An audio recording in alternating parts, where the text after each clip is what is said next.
نحمده ونصلي على رسوله الكريم أما بعد فأعوذ بالله من الشيطان الرجيم بسم الله الرحمن الرحيم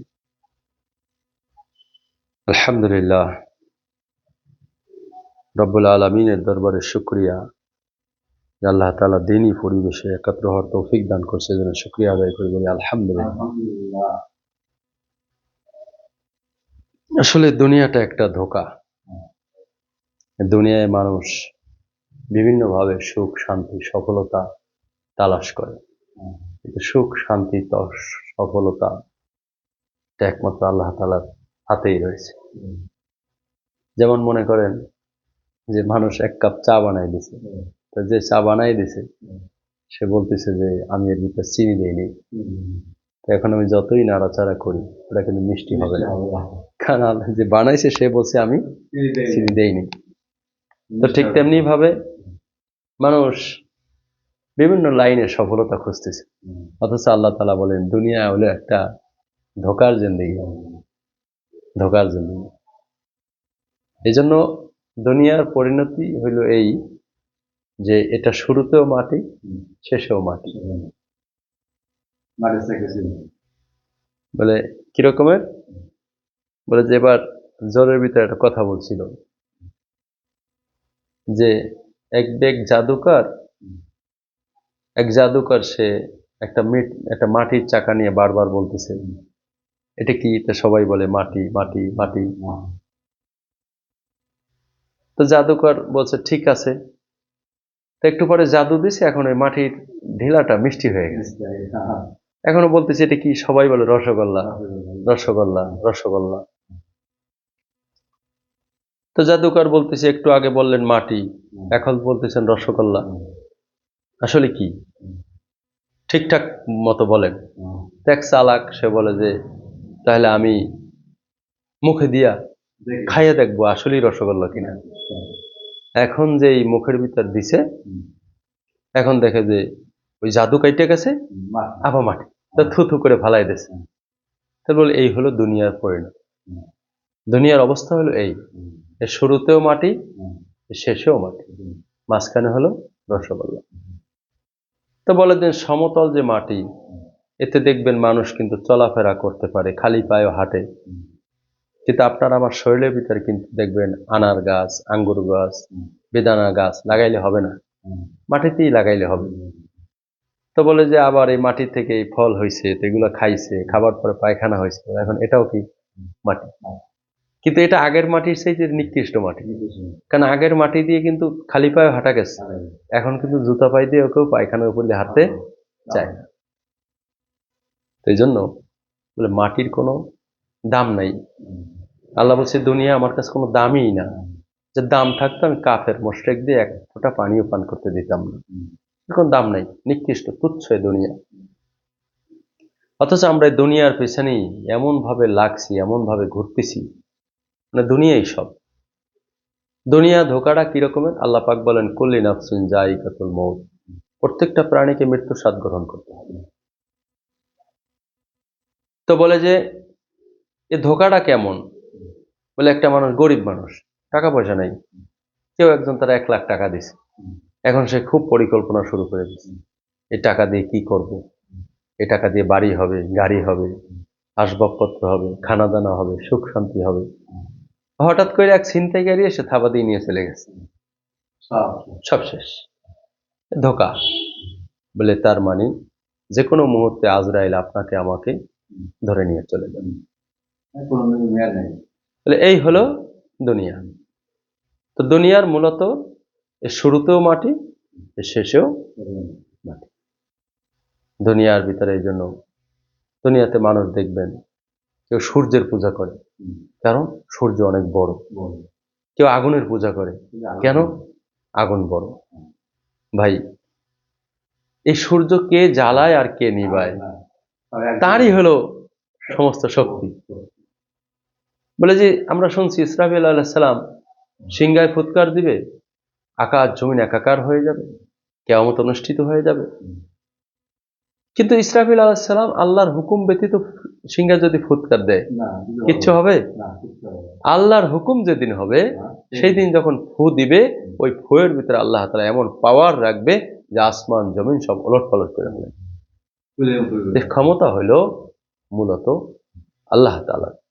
তাই আমরা বলি লা ইলাহা ইল্লাল্লাহ মুহাম্মাদুর রাসূলুল্লাহ। বলে কোনো কিছু থেকেই কোনো কিছু হয় না, সবকিছু একমাত্র আল্লাহ থেকেই হয়, আল্লাহ থেকেই হয়।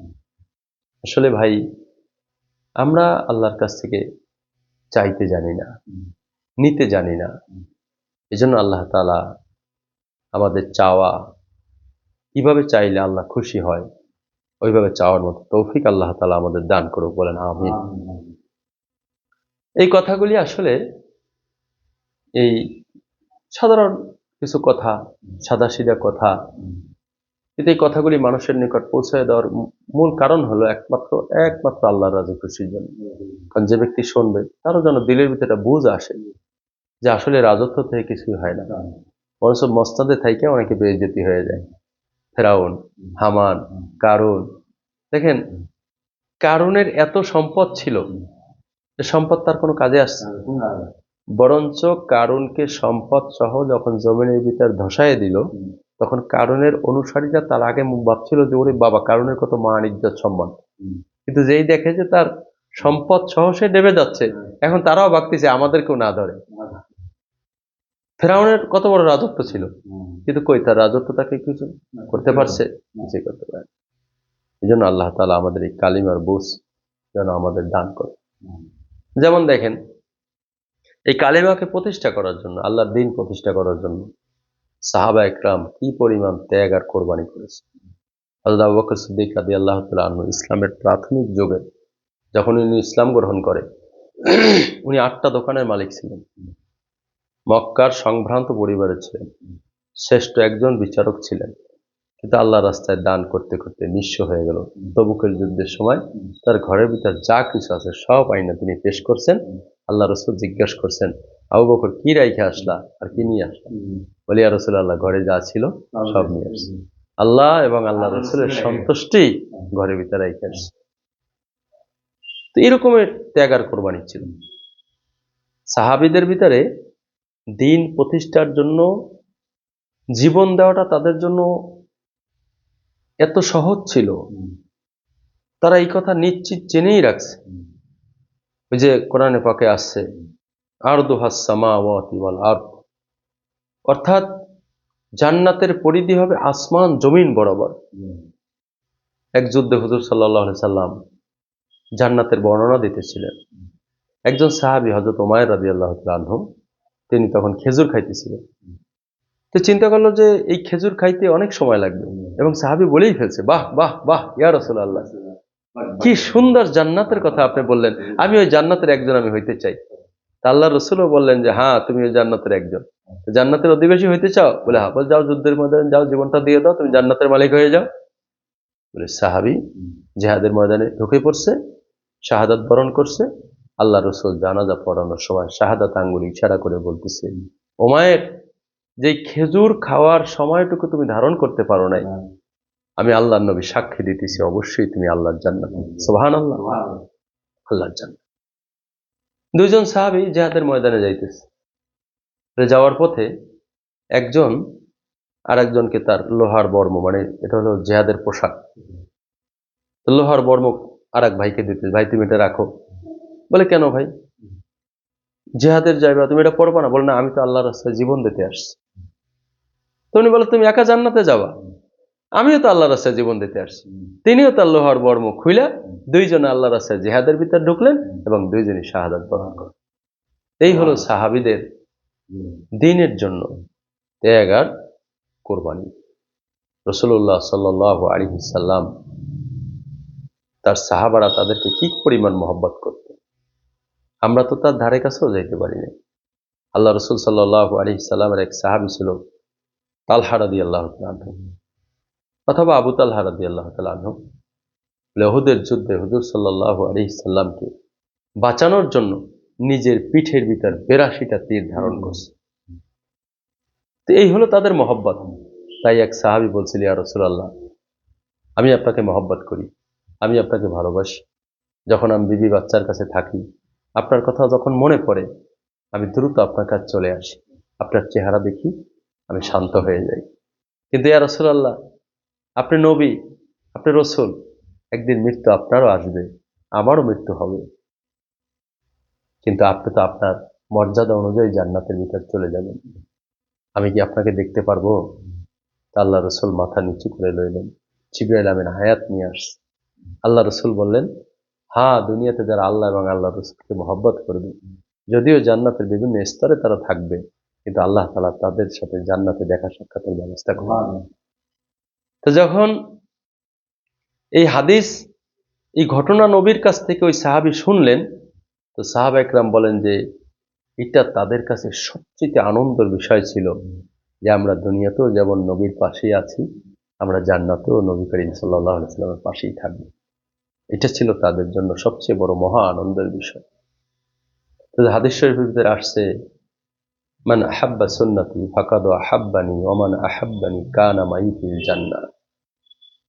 যে আমার সুন্নাতকে মহব্বত করলো, সে যেন আমাকেই মহব্বত করলো, আর যে আমাকে মহব্বত করলো, সে আমার সাথেই জান্নাতে থাকবে। এজন্য এক সাহাবী বলতেছি, ইয়া রাসূলুল্লাহ, কিয়ামত কবে অনুষ্ঠিত হবে? আল্লাহ রসুল বললেন, কেন, কিয়ামতের জন্য তুই কি প্রস্তুতি গ্রহণ করছিস? ওই সাহাবী বললেন, ইয়া রাসূলুল্লাহ, নামাজ রোজা ইবাদত বন্দেগী তেমন কিছু করি নাই, তবে আল্লাহ এবং আল্লাহর রসুলকে আমি খুব বেশি ভালোবাসি। আল্লাহ রসুল বললেন যে আল্লাহ এবং আল্লাহর রসুলকে বেশি ভালোবাসে, যার সাথে যার মহব্বত, তার সাথে তার কিয়ামত, সে জান্নাতের ভিতরেও তার সাথেই থাকবে। এই সাহাবী খুব খুশি হয়ে গেল। তো তাদের কাছে সমস্ত কিছু চাওয়া পাওয়ার চাইতে রসুলের ভালোবাসা, আল্লাহর ভালোবাসা তাদের কাছে বড় ছিল।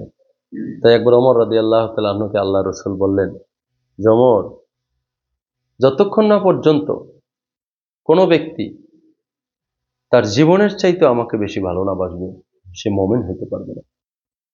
হযরত ওমর রাদিয়াল্লাহু তাআলা আনহু চিন্তা করে বললেন, ইয়া রাসূলুল্লাহ, আমি সবকিছু থেকে আপনাকে ভালোবাসি, কিন্তু আমার জীবনের চাইতে এখন আমি আপনাকে ভালোবাসতে পারি নাই। ওমর রাদিয়াল্লাহু তাআলা আনহু ওই কথা শোনার পরে চিন্তায় পড়ে গেল। চিন্তা করার পরে বললেন, ইয়া রাসূলুল্লাহ, আমি চিন্তা করে দেখেছি, এখন সমস্ত কিছুর চাই, এমনকি আমার জীবনের চাইতে আমি আপনাকে ভালোবাসি।